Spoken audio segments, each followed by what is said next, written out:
আমি দীর্ঘদিন যাবৎ আমি সেই 96 থেকে এই দলের সাথে আমি রেগুলার জড়িত। এমন কখনোই কোনো সময় আমার জীবনে যায়নি যে আমি 2 থেকে 4 মাস বা 6 মাস দলের বাইরে ছিলাম। রেগুলার একটা স্কুলে যেমন বাচ্চারা পড়ে, আমি ওরকমভাবে আমার জীবনে আমি পলিটিক্সে যখন থেকে জড়িয়েছি, আমি নিজের সাথে এটাকে গেঁথে নিয়েছি। আর আমি মনে করি যে আমার এই ক্ষুদ্র জায়গা থেকে যদি সংরক্ষিত নারী আসন, আমরা ভাবছি, আমরা যারা তরুণ, আমরা ভাবছি যে নবীন প্রবীণ মিলে যেন আগামী দিনের একটা সমন্বয়ে একটা সুন্দর সংসদ হয়।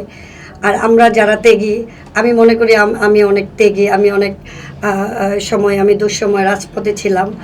28শে অক্টোবরের পর চোখে পড়ার মতো যদি নারীদের মধ্যে, আমি কোনো নারীকে ছোট করে বলবো না, নারীদের মধ্যে কয়েকজনের মধ্যে আমি এবং আমার কার্যকলাপ একদম চোখে পড়ার মতো ছিল। তাই আমি চাচ্ছি যে আমরা যারা তরুণ আছি, প্রবীণ নবীন মিলে যদি একটি সংসদ হয়, সেখানে আমাদের ভূমিকা থাকবে।